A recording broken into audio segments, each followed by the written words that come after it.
माननीय सभापति महोदय, पिछली सरकार ने बयाना विधानसभा के साथ उपेक्षापूर्ण व्यवहार किया, जिसके कारण से कई इंफ्रास्ट्रक्चर प्रोजेक्ट जो थे वहाँ पर पूरे नहीं हो पाए। आज भी क्योंकि पिछली सरकार में न सड़कों का काम हुआ, न पेयजल पर काम हुआ, न चिकित्सा पर काम हुआ, जिसका खामियाजा आज भी जनता को भुगतना पड़ रहा है। और मैं सरकार का धन्यवाद दूंगी और बहुत बहुत धन्यवाद दूंगी कि पिछले बजट में भी, जो पहला बजट आया उसमें भी और इस बजट में भी बयाना विधानसभा को बहुत सारी सौगातें हमें प्रदान की गई। और इस बजट में हमें 3 बड़े रोड दिए गए, 2 GSS दिए गए 3311 के, और बयाना बस स्टैंड, रूपबास में रिको और बयाना के ड्रेनेज और सीवरेज के लिए हमें बजट प्रदान किया गया। इसके लिए मैं सरकार का बहुत बहुत धन्यवाद ज्ञापित करूंगी। साथ ही मैं ये कहना चाहूँगी कि राज्य सरकार के मुखिया हम सब के इसलिए भी कहूँगी कि वो भरतपुर से आते हैं, मैं भी भरतपुर से आती हूँ, तो भरतपुर के लाल आदरणीय भजन लाल जी साहब, CM साहब का और डिप्टी CM साहब का, जिन्होंने इतना अच्छा बजट पूरे ऑल ओवर प्रदेश के लिए दिया और जनता के हर वर्ग को एक सहूलियत पहुँचाने का काम किया, हर विधानसभा क्षेत्र को सहूलियत पहुँचाने का काम किया।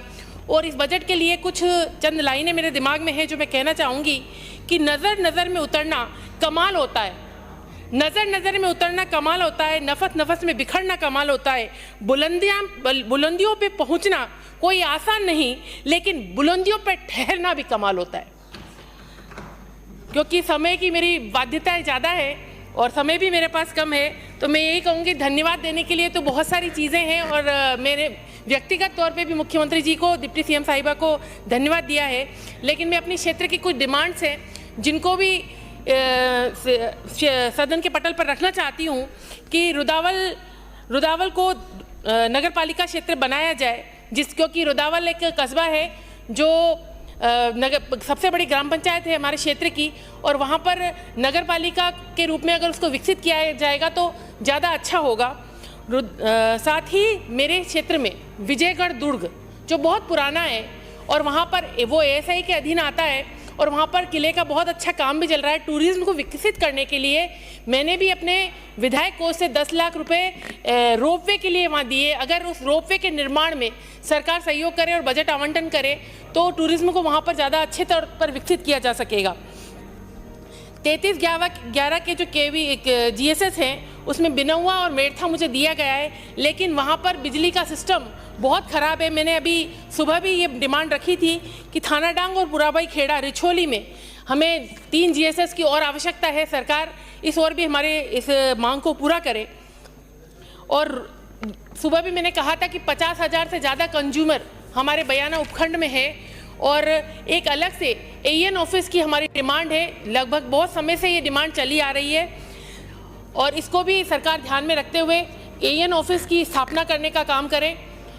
बयाना में रिको एरिया है, वहाँ पर मीटर AN की आवश्यकता बहुत समय से है, जबकि रिको जब से बनता है तब से ही मीटर AN की स्थापना, ऑफिस की स्थापना होनी चाहिए थी, मीटर AN वहाँ बैठना चाहिए था, लेकिन वहाँ पर ऐसा नहीं हुआ।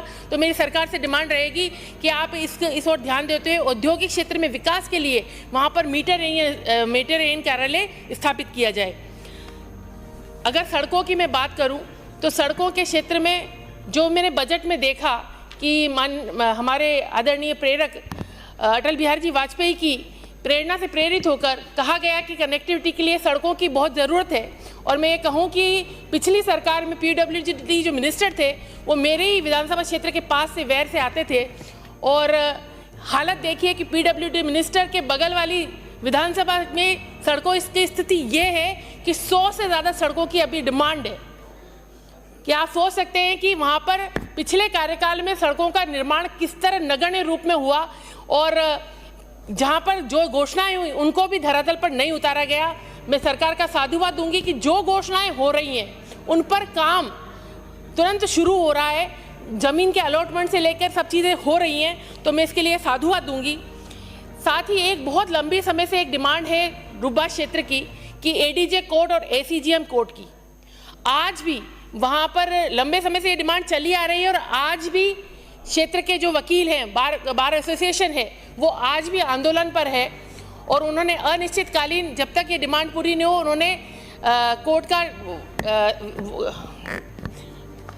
आंदोलन शुरू कर रखा है, क्रमिक अनशन पर भी वो लोग बैठे हैं। तो मैं यही कहूँगी कि इस डिमांड की ओर गंभीरतापूर्वक विचार किया जाना चाहिए। मेरे क्षेत्र में मिलकपुर स्थित कृषि ग्राहकता केंद्र में एटीएस की भूमि है, सरकारी भूमि है। यहाँ पर कृषि विश्वविद्यालय या महाविद्यालय खोला जाना चाहिए। बयाना और रुब्बास में खेल स्टेडियम की घोषणा की जानी चाहिए। साथ ही एक बहुत बड़ी समस्या है और इरिगेशन मिनिस्टर साहब यहाँ बैठे भी हैं, तो मैं उनके ध्यान में लाना चाहूँगी कि तुर्तीपुरा से खेरीडांग थानाडांग के लिए बंद बारेठा पुल का निर्माण कराया जाए, जिससे कि बयाना की दूरी जो है 7 किलोमीटर तक कम हो जाएगी।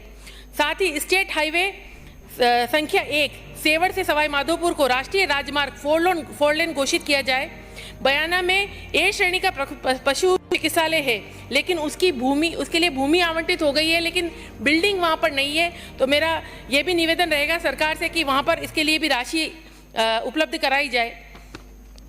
साथ ही बयाना नगर पालिका क्षेत्र को नगर परिषद में क्रमोन्नत किया जाए और डांग क्षेत्र में, बयाना का जो डांग क्षेत्र है उसमें एक नंदीशाला खोलने का मैं सरकार को प्रस्ताव करती हूँ। ये साथ ही यही कहूँगी क्योंकि समय ज़्यादा नहीं है। सरकार का बहुत बहुत धन्यवाद बजट देने के लिए, और ऐसे ही सरकार बयाना विधानसभा क्षेत्र की जनता को बजट देती रहे, जिससे कि हमारे क्षेत्र के विकास को चार चांद लग सके।